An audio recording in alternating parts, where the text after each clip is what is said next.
What's up, everyone? Jeremy here from MTGheadquarters.com, bringing you my M15 pre-release primer. So if you've been following spoilers at all, you know that there's already a couple channels here on YouTube that have talked about some of the cards that you'll want to know about going into your pre-release. Obviously, knowing the planeswalkers, the rares are important, but the uncommons and commons are also super important. So depending on what and how you decide that you want to prepare, sometimes you might want to just go over some of the spoilers, just get an idea on what each card does. This is something I do every time because it helps deck building happen a lot faster. If your pre-release is anything like mine, it gets pretty hectic, especially on the midnight one, like the first release. It's I almost never have time to completely build my deck. I usually don't sleeve my deck for that exact reason. I don't have time to screw around and take an extra 3 minutes to sleeve my deck. So knowing a little bit about what cards and what archetypes are out there, I think is generally a good thing. As with core sets, I think they generally reset things a little bit from a archetype standpoint. What we're used to in Theros block is not necessarily going to be the best color combinations here for your core set pre-release. Being sealed, you're just going to get 6 booster packs. You could get a wide variety of things, but before you ever get your packs, a few things that I like to do, if you're going to a midnight pre-release, I like to try to get some sleep before, like the night before.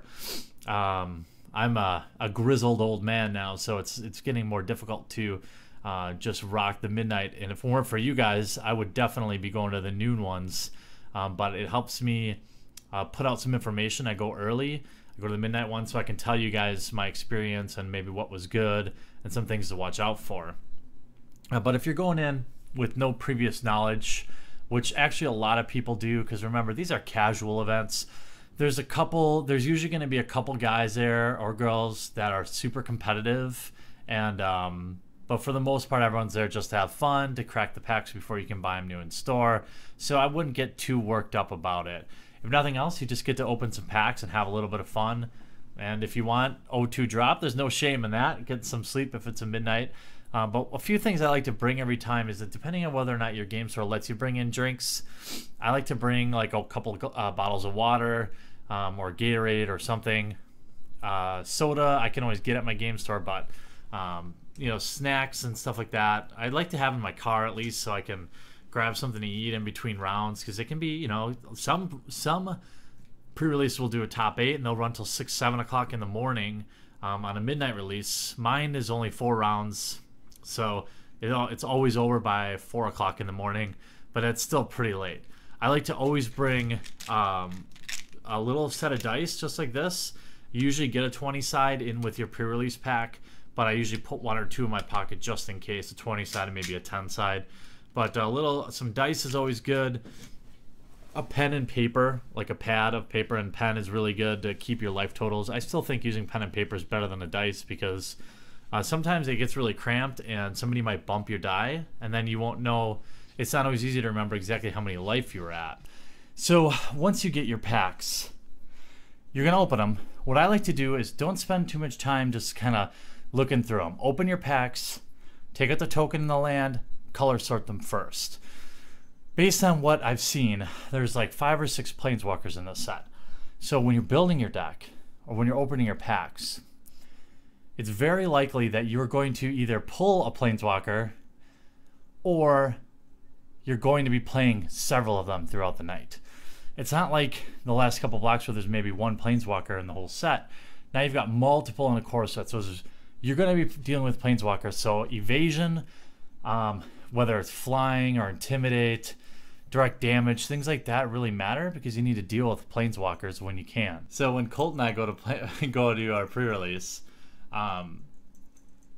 things like flying, and if you get a planeswalker, you want to play them. I mean, unless it's like a Chandra and it's like double red, or it's a double color and you just don't have the colors to support it.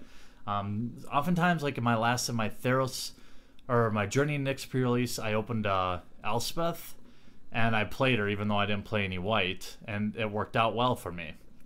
But Planeswalkers and Bombs, almost always you want to play them, but keep in mind that you will probably be facing several of them throughout the night. This is really a slower format. I feel like we've been saying that ever since Theros. But the games most often will be won or lost in the mid-range.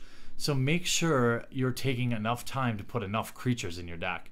When it's late game and the board's just clogged up with a bunch of 3/3s, 4/4s, and whatnots, you don't really want to be top decking a lot of 1/2s or 2/1s either. So make sure cards that allow you to go through your deck, cards that let you draw cards, are all good for when you eventually stall out. And you will stall out at a pre-release. One of the things you want to be aware of is enchantments in this block don't have bestow. So you really want to remember, I know it's been a while since you had to worry too much about it, but you want to remember keep in mind about 2-for-1s, both in how you use your removal and in what you choose to place an enchantment on. In terms of what colors you want to choose, I mean, I think, like I said, with the pre-release, picking your color, especially here in the core set, pre-release doesn't matter. I mean, you get that pre-release, or you get that. You're gonna get your particular promo, which I think the black promo is by far the best. But there's a very, very, very good chance you won't even play the color that you pick in this particular case. So, I think if I had to pick the best color combination, I think, of course, it depends on your pool, right? So a lot of this advice is really just if you happen to get a very mediocre pool, right? Because if you get a god pool, it'll build itself. If you get a really crappy pool, you're going to go home and you're going to bail out anyway. So if you just get a reasonable spread pool, I think black and blue is a really good combination. Red and green is always really good. A lot of people will tell you that aggro is really, really good to play. I think it is, but remember, if you can't get there by turn 4 and then they just start plopping out 4/5s and 4/4s or a bunch of walls, so remember, walls are going to be a thing, especially Wall of Frost and blue is extremely difficult to get around. So you might want, that's why flying and intimidate are important things here. Death touch is important. I'm not saying you have to play black blue because you really can't plan for it, right? There's not a ton of removal in this set, so you want to play enough creatures, and you want to play all your fatties, and you want to play anything that can be a decent threat. I think the amount of unconditional removal is really, really low. I mean, there's some direct damage type removal in red. There's just one decent removal spell in black other than Stab Wound, but Stab Wound's been moved to uncommon, so even if you're playing black, you might not even get one. So, I mean, I think you want to play your creatures, and again, just like the last core set, just like the last core set, where cards like Opportunity were really, really good. There's a lot of blue cards that help draw cards outside of Divination. There's a couple of really fun mill cards, but don't let it distract you. I think there's the one blue card that makes your opponent mill 7 cards. I mean, and that's at common. So if you get 3 of them, sure, or even 2 of them maybe. But you got to remember, creatures are really, really important. And black blue allows you to either play a tempo type build where you're kind of going slow. If you have the removal, you can be there. If you want to be aggressive, you can go early stuff like Child of Nights, enchant them, and then put a bunch of flyers in the air with your blue. I think flyers and evasion are what you want to build your deck around, and you want to have very few vanilla creatures, right? Like a 2/2 for 2 is still good, but on turn 8 it doesn't really do anything for you. That's why I liked Bestow so much. You could have one of those cards and it just wouldn't slow you down too much. But in this case, you definitely need to get value where you can and think about the late game. If you want to go aggro, I think that's one way to go. Most times, people that do well at pre-release will just play a color like green and just play fatties and do well. So if you're worried about the mechanics, you're worried about being tired or making missteps, just play your creatures and turn them sideways. If you're into like the tempo play, you want to play a little more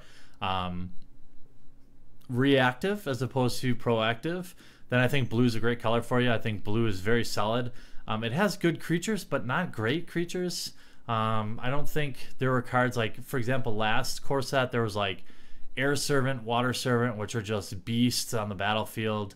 There are a couple good blue creatures, but I think the black promo's got the black promo creature is the best. The blue promo creature is pretty terrible. So picking black I think is good, and then building around it. I think black green is good. I really like black green. Honestly, green's got good creatures and decent removal spells like Hunt the Weak. Those are okay. I don't think there's any giant strength or giant growth in this format. There's like a 2-mana spell for 4/4. So green kind of lacks some of the tricks we're used to, but it has some removal. It has some big fatties, which, like I said, if you're playing 4 rounds and you just get your fatties out, you'll win at least 2 games. I mean, just having creatures on the battlefield, I know it sounds silly, but there are a lot of times that I've been done at like a pre-release. I'm walking around looking at people, and I see boards. Both people have 6, 7, 8 mana out, and there's like nobody on the table, or no creatures on the table. So, or just one.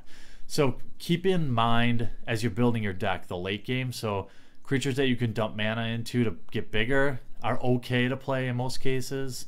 I think the fixing in core sets is not great. So you really don't want to push multicolor. I mean, the pain lands are here, so it does give you more flexibility.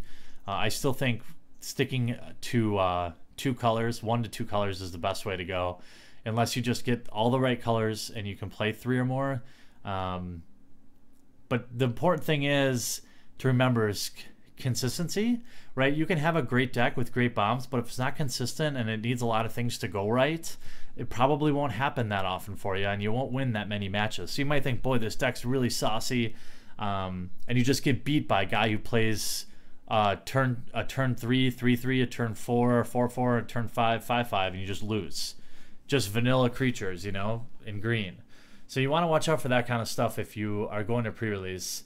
So I think, get your rest, plan ahead, bring dice, bring a pad of paper and pen. But overall, it's really, pre-release is supposed to be non-competitive. It's supposed to be casual. So you're supposed to have fun. So just have fun cracking the packs. You'll be able to buy some stuff. Usually they sell the intro packs early, which is really fun. For this core set, I'm picking black only because I think it's the most powerful promo. If my pool is not strong enough to fit the black promo card in, then I won't play it. It's that simple. I think there's tons of blue bombs that are really good, and there's bombs in every color. Red, again, I think red gets a short end of the stick in core sets. I like red, but it's really looking like a support color to me. Blue is really good, black's really good, green is good for sealed, I think. White's got some stuff going for it, but I think if you make sure you get enough creatures, if you have any unconditional removal that you want to play, like my dream pool is going to be black-red, where I get like 3 lightning strikes and, stoke the flames or something, along with some good black stuff and a stab wound. Because stab wound's still OP, even if it is at uncommon. I might even splash for it because it's that good. It's a clock. It takes a creature out of the game. I mean, it's just that good. Oftentimes when I have stab wound, I'll wait until it's something bigger. I don't want to kill something that has a 2 toughness. I want to wait, put it on something so it's going to sit there and ping them for 2 every turn. There's a lot of artifacts in this set. Not all of them are that great, but it's something you're going to want to pay attention to. Whereas like in the last couple blocks, maybe you just put artifacts aside. Again, you're going to want to play around walls. Not everyone's going to play walls. I'm just saying they're out there. And, there's no worse feeling than not being able to get around a stinking wall of frost, right?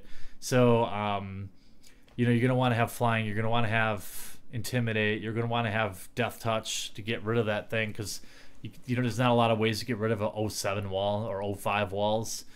But overall, I think if you go on your M15 pre-release, you take a look at the cards out on Wizard's site, just get a feel for them. You don't have to be an expert. That's really going to help you build your deck. Remember, it's 40 cards is the generally accepted build with 17 lands, 16 to 18 lands, depending on if you have a bunch of fatties or you're playing hyper aggressive. Aggro builds can just flat out win.